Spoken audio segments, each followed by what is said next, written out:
Vriende, ek gaan vanoggend so 'n bietjie 'n ding aanspreek wat dit raak ons almal, want ons almal moet geestelik groei, maar soms so elke paar jaar of elke kort dan loop mense jou vas dat jy besef daar's frustrasie rondom die saak en mense verstaan nie heeltemal nie of mense kies 'n rigting en dan weet jy nie is dit reg nie.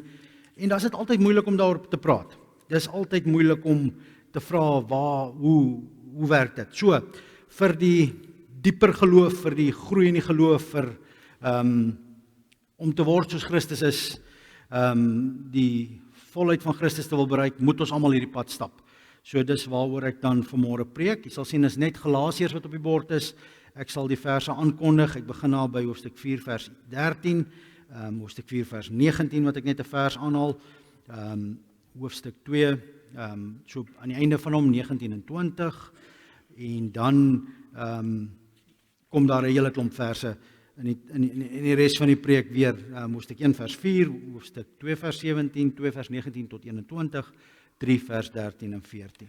So ek preek basies uit die grootste deel van Galasiërs uit. Die bekendste gedeelte van Galasiërs is die hoofstuk waar ek nie preek nie, en dis eers hoofstuk 5 oor die vrug van die Gees. Dit sal ons 'n ander keer bykom. Dit raak wel so net daaraan in die gedeelte. Daar's hy. Kom ons buig die hoofde, dan bid ons saam. Ons hemelse Vader, ons aanbid U, want U is die God en Koning van hierdie skepping. Ja, soos ons voor hom gesê het, U het hierdie aarde gemaak. U het hierdie aarde op sy bane geplaas. U het die aarde op sy pilare gesit. Hemelse Vader, maar dan getuig hierdie vers ook, ten spyte daarvan dat U die heelal geskep het, is U bemoeid met elkeen van die kinders, stap U 'n pad met elke gelowige, beskerm U troue dienaars op hul pad. Is U nie net met die kerk in Hebreë nie, maar ook met die individu besig. Here, dis te groot vir ons verstand. As ons nou die wêreldbeker sokker kyk, soos my vrou sê, en jy sien daar die duisende mense, om te dink dat die Here weet van elkeen. Die Here weet wat in elkeen aangaan. Dis te groot vir ons begrip. Ons bid, Here Jesus, dat U met onsself praat ook vanmôre in hierdie diens. En dan ook verder met ons gaan. Amen. Vriende, as jy vandag se preek reg wil verstaan, moes jy nou eintlik saam met my die hele Galasiërs deurgelees het, of ten minste Galasiërs 1 tot 4, want dit is die agtergrond van hierdie preek. Maar vir Galasiërs 1 tot 4 is nou te lank, en dis 'n Paulusbrief. As jy die Paulusbriewe in die Grieks gaan kyk, is dit een lang sin, 'n hele hoofstuk. 'n hele hoofstuk 1 of hoofstuk 2 sal een lang sin wees wat Paulus net kommas en kommapunte insit en dan net aangaan. So sy gedagtes volg op mekaar. Ons moes letterlik op 'n stadium gaan sit het en al die gedagtetjies opgebreek het van so 'n hoofstuk. En dan sit jy met 30 sinnetjies. En dan moes jy gevra het, wat is die hoofsin? As jy een sinnetjie moet sê wat Paulus in hierdie hele hoofstuk sê, wat is dit? En dis vrek moeilik. Dis vrek moeilik om te sê, dit is die hoofgedagte in hierdie, dis die hoofsinnetjie. Byvoorbeeld, Jesus het my lief, of Jesus het ons lief, en dan omdat hy, so bou Paulus sy sinne op. Dis kompleks. So, dit sou moeilik wees om die hele Galasiërs deur te lees, en dan te sê, okay, nou begin preek ek daaroor. Ek gaan dit bietjie anders doen, ek gaan 'n agtergrond gee oor Galasiërs, ek gaan vir julle sê waar my vertrekpunt is, en hoekom ek dit doen, en dan gaan ons so 'n bietjie begin inboor, as ek die verhaal vertel het, om van die verse uit te haal.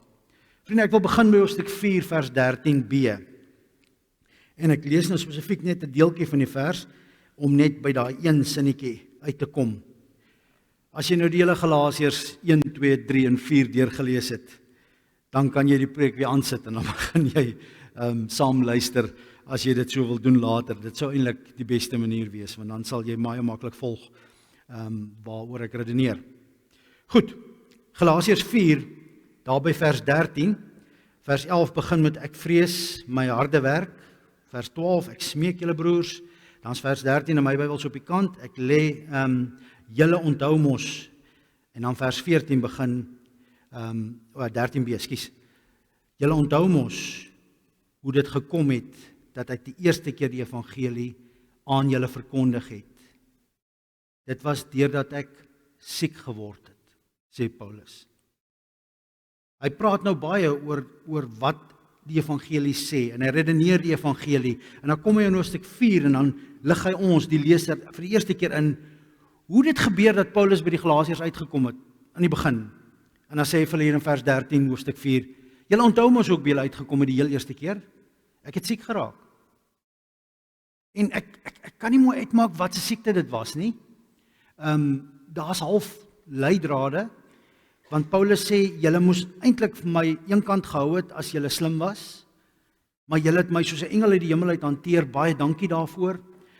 Paulus sê, hy sê amper dat hulle moes, dit klink amper of dit 'n siekte was waarmee mense jou nie self wil vermoei nie. Moet so iemand wat so siekte het, dit klink amper of dit grillerig was. En dan sê hy op 'n stadium, van julle sou selfs julle oë uitgeruk het en vir my gegee het, as julle kon. So, hoe Paulus siek geraak het, weet ons nie mooi nie. Punt is, Paulus raak siek op sy reise, en hy is daar onder die Galasiërs, en dan neem hierdie mense hom in, en hulle versorg hom, en hulle is so bly dat hy daar is. En Paulus, wat hy doen gewoonlik, hy verkondig die evangelie aan hulle, en hulle kom tot geloof.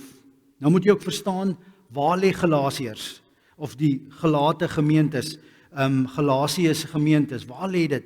Dis nie hier by Israel nie. As jy weer 'n kaart van die Middellandse See kry, jy staan met Maps, is dit maklik. Jy gaan net in Maps in en jy scroll bietjie oor Afrika tot jy daar by bo Afrika kom. Daar's dit die Middellandse See.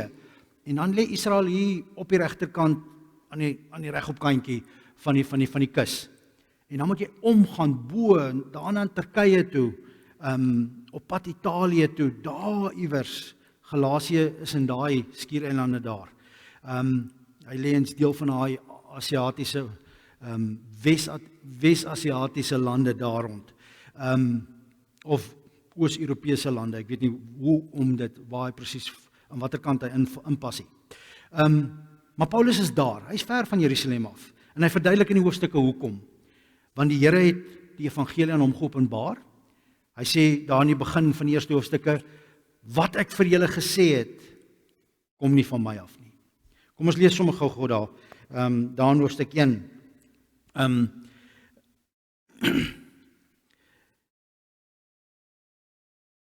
Hy begin met wat Jesus, nee, ek gaan nie dit nou doen nie, ek gaan myself heeltemal rondgooi. Maar daar in hoofstuk 1 begin Paulus deur te sê, ouens, ek kan nie verstaan dat julle die genade wat julle ontvang het so vinnig wegmaak nie. Wie het gekom en julle kom deur mekaar maak? En dan sê hy hier in die einde van 'n paar verse in hoofstuk 1, as iemand, selfs engele uit die hemel kom en vir julle ander evangelie verkondig, as wat ek vir julle verkondig het, so 'n persoon, die straf van God, die vloek van God, sê hy eintlik, rus op so 'n persoon. En dan begin hy en dan sê hy, maar dit wat ek vir julle verkondig het, dit kom nie uit myself nie. Daar val my oog nou op die vers 11, hoofstuk 1. Dit moet julle goed besef, broers, die evangelie wat ek verkondig, is nie deur 'n mens uitgedink nie. Ek het dit ook nie van 'n mens ontvang nie, of by 'n mens geleer nie. Inteendeel, Jesus Christus het dit in 'n openbaring aan my gegee. En dan verduidelik Paulus in die volgende klomp verse, hoe dit gebeur, want die oomblik toe hy op daardie Damaskuspad gestop word deur God, en God met hom hierdie pad begin stap, sê Paulus, hy doelbewus wegbeweeg van enigiemand af. Hy wou God dan nie toets nie, maar God op sy woord vat en sê, as God dan nou hierdie evangelie aan hom openbaar, dan moet God dit doen. En dan verduidelik hy hoe die pad geloop het en hoe lank dit gevat het. Hy praat hier van 14 jaar later. Hy het vinnig na Petrus toe gegaan, met hom gepraat, en hy het 1 of 2 ander broers gesien daar in Jerusalem, nie die groot kerk ontmoet nie, hulle het hom nie geken nie. Hy's weg en 14 jaar later gaan hy eers na waar die evangelie sy oorsprong het. So vriende, hoekom sê ek dit alles? Want Paulus is in 'n heidense wêreld. Hy's nie by die Jode nie, hy's nie daar waar die Joodse wet en die lang pad van Abraham gevolg word en waar die Joodse sinagoges en tempel is en daardie godsdiens bekend is nie. Hy's nie daar nie. Hy's op 'n heel ander plek van die wêreld, daar waar mense ander gode, heidense afgode aanbid, waar mense allerhande ander gebruike het, en hy verkondig hierdie evangelie aan hulle, en hulle hoor die evangelie, en hulle kom tot bekering. En wanneer Paulus dan nou begin praat, dan sê hy vir hulle, ouens, julle is nie Jode nie, julle kom nie uit die verbond van God met Abraham in hierdie lang pad nie, julle het nie die wet onderhou om hierdie pad te stap nie, julle het tot geloof in Christus gekom, omdat julle die evangelie gehoor het, en die evangelie het een ding vir julle verduidelik. Julle is sondig, en toe het God julle vergewe. So, wat is die tema waarmee Paulus hier besig is in hierdie boek? Ek moet seker sê, die vryheid in Christus, die vryheid wat mense ontvang as jy jou sonde gaan verruil vir verlossing in Christus. Maar vriende, dis stap 1. So, hoekom preek ek dit? Want ons kom so tot geloof, maar nou moet ons ook begin groei in die geloof. En daar kom die eerste tree van hierdie deurmekaarheid wat jy soms optel onder gelowiges. Hoe gaan ons nou in hierdie dieper geloofslewe in? Want gelowiges vra baie keer die vraag, okay, ek het nou tot geloof gekom, ek het my sondes verruil, hoe gaan die gestalte van Christus nou in my liggaam en in my lewe posvat? Hoe gaan ek nou meer en meer soos Jesus word? Want as 'n gelowige ernstig is oor sy geloof, is dit wat ons hier soek. Ons het tot bekering gekom, of party mense sit hier en hulle wonder oor hoe kom mens tot bekering? Dis stap 1, om voor God te kom staan en te besef, ek is sondig, ek kan aan hierdie sonde niks doen nie, behalwe om voor God te kom staan en te sê, ek is skuldig, is daar 'n pad, is daar 'n plan? En dan kom Paulus en hy verduidelik vir die Galasiërs, ja daar is, Jesus het in jou plek gesterf, my broer en suster, hy het in jou plek jou sonde kom vat. En dan vat mense dit en dan sê hulle, okay, nou is ek 'n gelowige, nou moet jy glo, en nou gebeur die volgende ding. Party ouens sê, ek glo, en dan gaan hulle terug om net so te lewe soos hulle gelewe het. Niks het verander nie, behalwe dat hulle nou glo, Jesus het hulle sonde weggevat. Nou daar moet vrae rondom wees, want hoe kan jy net so sondig bly lewe, terwyl jy Jesus ontmoet het? Terwyl jy Jesus jou lewe verruil het vir sy kruisdood. Dit kan mos in 'n sekere sin nie. Die volgende ding is, baie gelowiges kom nou en dan sê hulle, okay, ek is ernstig met my geloof, ek wil 'n geestelike dieper geestelike groei hê, ek wil dieper geloof beleef, ek soek meer, begin party ouens sê, ek het tot geloof gekom, sê ander mense, nou wat? Kom ek lees gou vir ons Galasiërs 2, vers 19 en 20. Wat staan daar by Galasiërs 2 vers 19 en 20? Maar wat my betref, begin Paulus, en dan kom hy by die B-deel. Ek is saam met Christus gekruisig, sê Paulus. En nou is dit nie meer ek wat lewe nie, maar Christus wat in my lewe. Die lewe wat ek nou nog hier leef, leef ek in die geloof in die Seun van God, wat sy liefde vir my bewys het, deur sy lewe vir my af te lê. Vriende, dis waar ek wil uitkom. Dis die vers wat my gryp wanneer ek Galasiërs lees. Hierdie Paulus wat sê, vriende, ek is op 'n plek waar dit nie meer ek is wat lewe nie, maar Christus wat deur my lewe. Ek wil ook daar wees. Hoe kom ek daar? En nou is dit baie interessant, want hoekom Paulus Galasiërs skryf, is reeds dieselfde dilemma. Kom ek gee gou vir julle 'n geheimpie. Galasiërs, die boek, word geskryf omdat Paulus eintlik nog 'n appeltjie te skil het met Petrus. Iets het gebeur. En hier is die geheim. Ou Petrus Die een waarop Jesus gesê het, op jou rots, Petrus, Petra beteken klip, rots in die Grieks. Op jou Petrus sal ek my kerk bou. Jy is die rots waarop die kerk sal staan. Petrus, die heilige Petrus wat die kerk begin het toe hy op Pinkstersondag opgestaan het en toe al die disippels in tale gepraat het en hy begin het om te verduidelik wat hier gebeur is deur die Gees van God en die evangelie verkondig het en 3000 tot die getal bygevoeg is en daarna elke dag nog mense by die getal gekom het van die gelowiges in Jerusalem. Hierdie voorloper, hierdie hoof van die hoofde, die ou na wie die paus in die Rooms-Katolieke kerk se werk van afhang of wat amper 'n voortsetting daarvan is volgens die Rooms-Katolieke kerk. Hierdie ouwe daarmee gesukkel. Petrus het daarmee gesukkel, hoe maak ek nou dat Christus in my lewe gestalte kry? Hoe maak ek nou dat die Here in my lewe duidelik raak? Want wat doen 'n gelowige? Wat is daar vir ons om te doen? En nou kom ons terug na die wet toe. Want nou kom 'n klomp ouens en dan sê hulle, maar God is gister en vandag en môre dieselfde. En die klomp wette wat in die Ou Testament gegee is eintlik wat God wil hê mens moet doen. So, as ons nou die wette weer begin doen, dan maak ons eintlik vir God gelukkig. Dan gaan die wette weer maak dat as God na ons kyk, dan sê hy, my goeie en getroue kind, dis hoe ek jou wil hê. En dan val baie gelowiges terug in daai pad en dan begin hulle toegewyd. En jy hoor nou, die hele bedoeling daar agter is, hulle wil meer soos Christus word. Hulle wil meer gevorm word in hierdie geloof en nou gaan hulle na die wette toe en hulle begin doen die wette. Maar baie keer loop dit so 'n bietjie verkeerd. Wat gebeur daar in Galasië?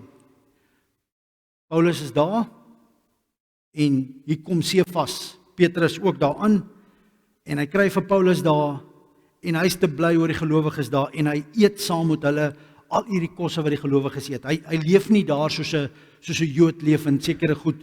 Die Jode se woord is mos kosher. Hulle eet net sekere goed. As jy by die moslems kom, is die goed wat hulle mag eet halal. Maar die Jode se woord is kosher. Hulle mag net sekere goed eet.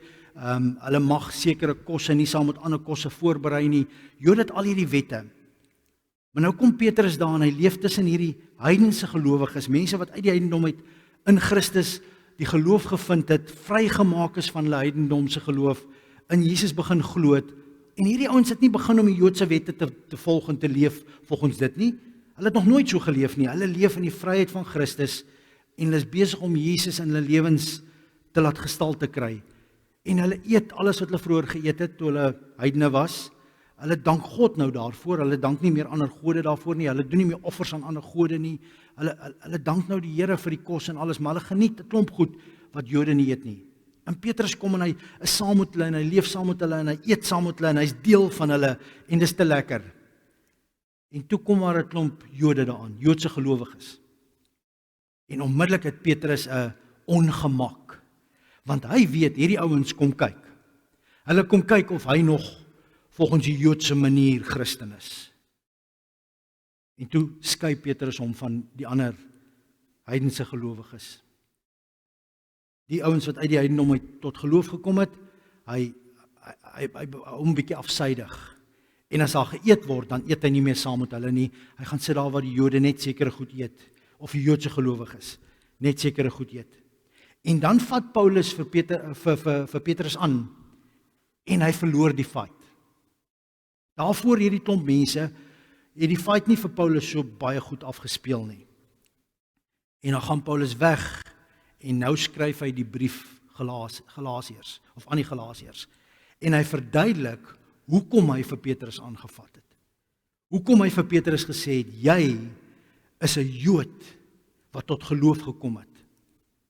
Jy het nie deur die wet tot geloof gekom nie. Die wet was nie in staat om jou vry te maak van die sonde nie.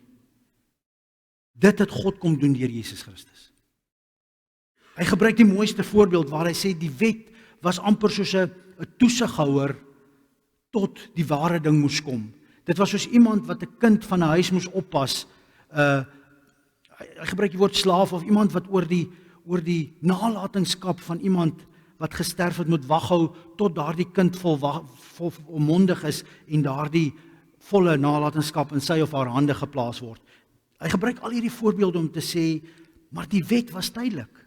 Die wet was hierdie ding wat moes help om ons daar te kry. Die realiteit was dat Christus moes kom en ons vrymaak. Vriende, en dan kom sê hy 'n klomp mooi goed. Maar nou kom hy en hy sê, hierdie Christus wat vir ons kom sterf het, hy kom juis om jou te kom red. Jy sien, vriende, die probleem met hierdie hele ding is, gelowiges wil soms so gelowig raak, so Christen raak, so oorgee aan die Here, dat hulle by 'n punt kom en sê, ek is 'n sondaar, ek gee my lewe vir die Here, en nou gooi ek alles weg wat die Here vir my gegee het, ek wil nou totaal en al Christen raak. En daarmee gaan hulle 'n bietjie te ver, in die sin dat hulle ook hulle eie self, hulle eie persoonlikheid wil opgee. Hulle eie menswees wil opgee. Hierdie persoon wil amper Jesus word, wat hier op aarde loop. Hierdie persoon raak amper ongemaklik met al die gemors waarin ons eintlik onsself bevind, want ek het my hart vir die Here gegee en ek wil amper hê die Here moet kom en alles kom reset, alles kom nuut maak. Hy moet amper hierdie menswees vat en hom soos 'n foon weer na fabrieksettings toe, factory settings, laat hy heeltemal van ander programme gefees. Ek wil amper hê die Here moet dit met my kom doen. Hy moet my vat en hy moet my so terugsit na factory settings toe, dat daar niks behalwe die werkende foon daar is in my lewe nie, en dan wil ek net Jesus apps begin oplaai. Jy kry soms hierdie gevoel by gelowiges. En nou lees hulle verse in die woord wat sê ons moet onsself oorgee aan Christus. Die Engelse praat van self-surrender. Thomas Merton kom help so 'n bietjie. Ek het 'n ou boekie van Thoughts in Solitude van Thomas Merton, en dan in een van die hoofstukkies, dan kom sê iets baie interessant. Hy sê, yet before we can surrender ourselves, we must become ourselves. For no one can give up what he does not possess. Jy sien, vriende, Petrus het self hiermee gesukkel. Ou Petrus het self gesukkel met die feit dat, hoe word ek nou meer en meer soos Christus? En toe val hy in hierdie gat om die oomblik toe daar gelowiges inkom wat eintlik weer wil hê dat mense soos die Jode moet leef, dat ons al hierdie wette moet doen, dat ons al hierdie goed moet nakom, dat ons al hierdie feeste moet doen. Toe hulle daar aankom, toe trap Petrus in die gat om te sê, nou weet ek ook nie mooi hoe nou verder nie. Kom, ek lees vir ons 'n klomp verse. Paulus begin die brief, hoofstuk 1 vers 4, deur te sê, hy groet almal en dan sê hy, genade en vrede vir julle broers, en dan sê hy, van God ons Vader en die Here Jesus Christus, vers 4, hoofstuk 1, van Jesus Christus, wat homself vir ons sondes gegee het, om ons te verlos uit hierdie goddelose wêreld. Vriende, ons moet mooi luister daar. Hoe beskryf Paulus dit? Jesus wat aan die kruis gesterf het, sodat jy nou 'n engel kan raak. Nee.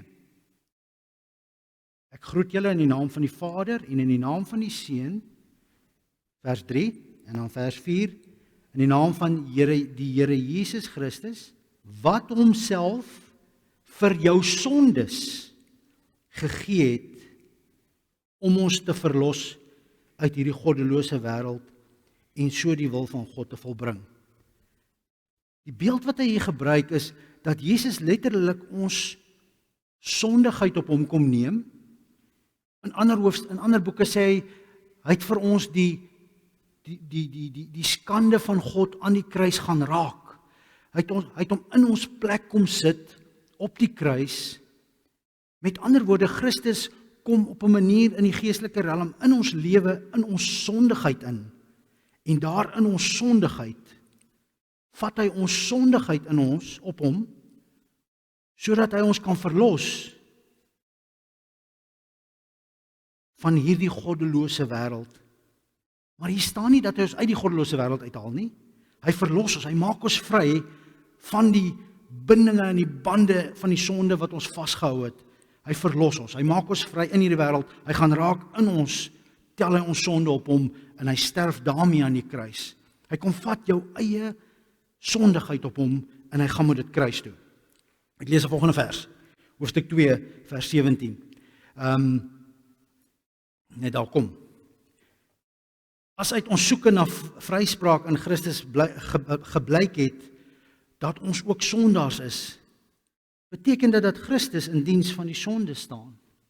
Mense vra dit nou baie keer.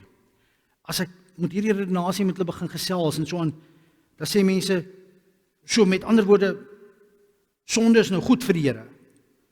Ons kan nou maar net sonde doen, want ek sal baie keer die woorde gebruik, ons bly sondaars.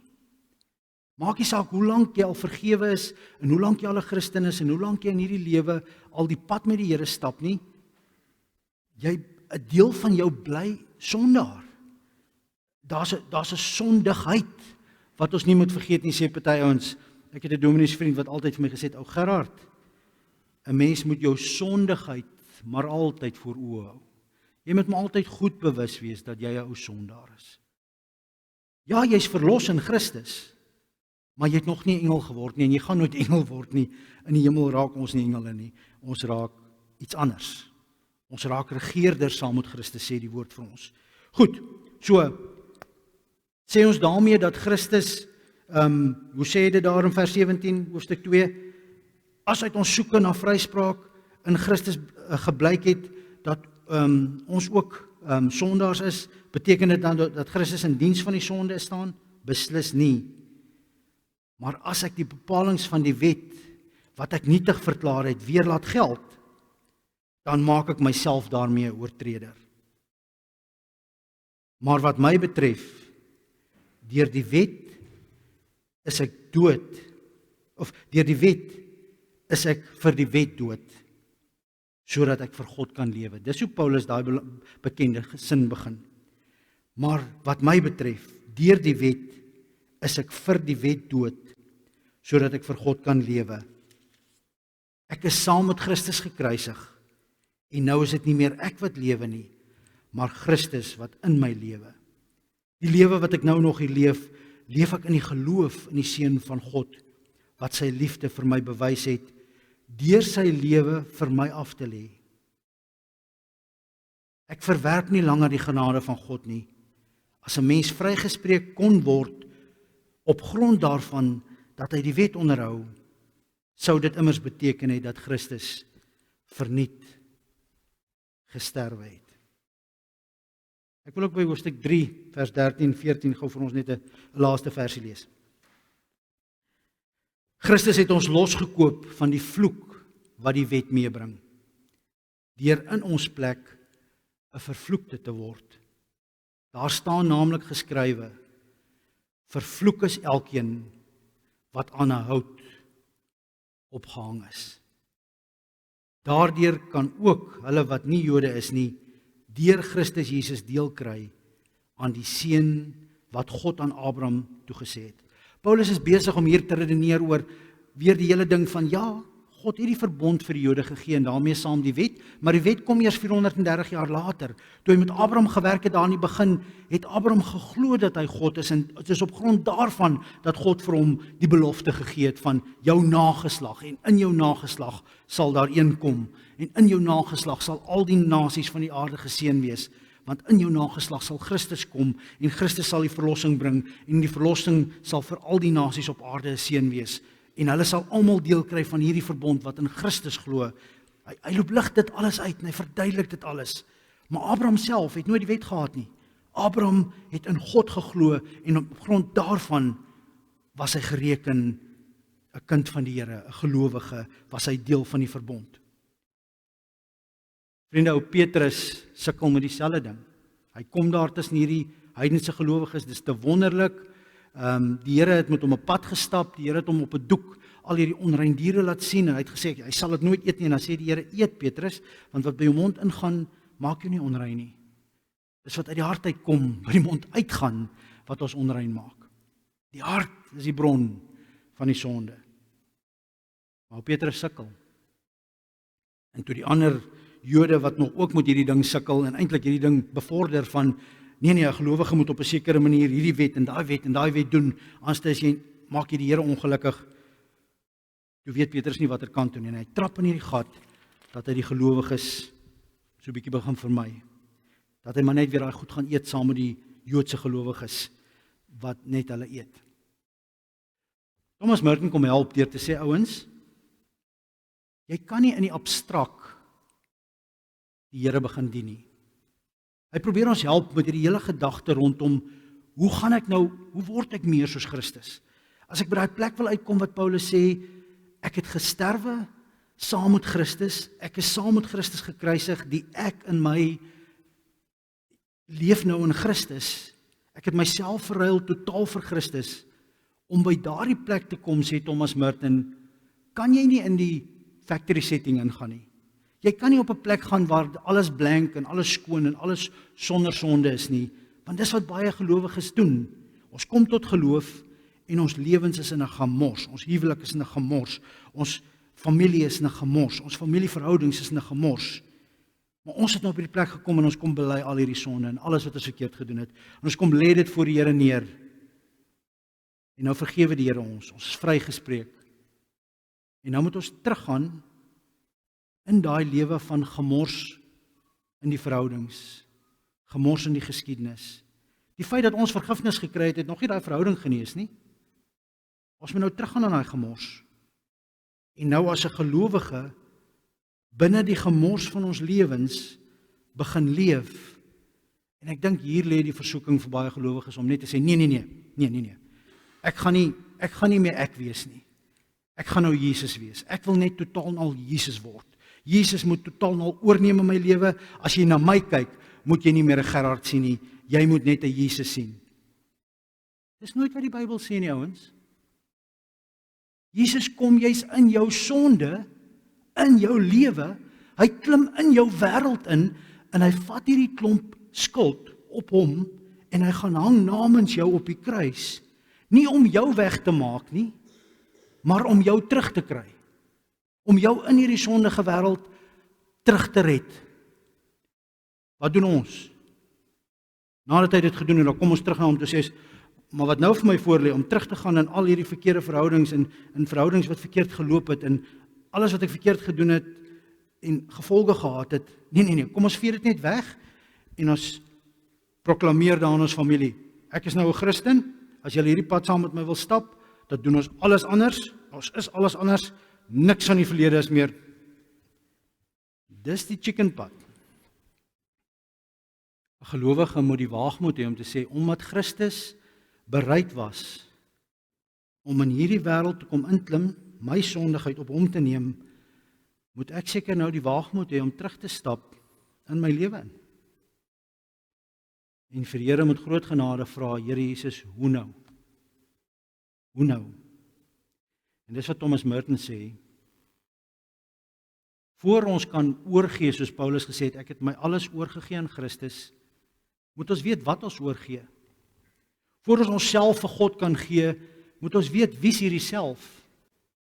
Ons kan nie anoniem of abstrak Christen wees sonder naam, sonder persoonlikheid, sonder 'n persoonlikheidstipe nie. Jy as mens is deur God geskep met 'n sekere persoonlikheid, met sekere trekke, met sekere goed wat van jou oupas en oumas afkom en alles was deel van God se plan vir jou mens wees en God het 'n plan vir jou mens. Jesus het nie aarde toe gekom om alle mense uit te vee en net 'n klomp Jesus clowns te maak nie. Nee. God het mense met persoonlikheid gemaak. Efesiërs sê dit mooi, voor die skepping van die wêreld het God jou al geroep om heilig en onberispelik voor hom te lewe. God het jou geroep.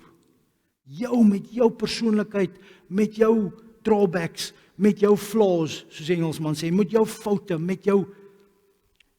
Hierdie preke word ons nou opgeneem, en van my familie sien dit seker in Namibië af en toe, ek weet nie.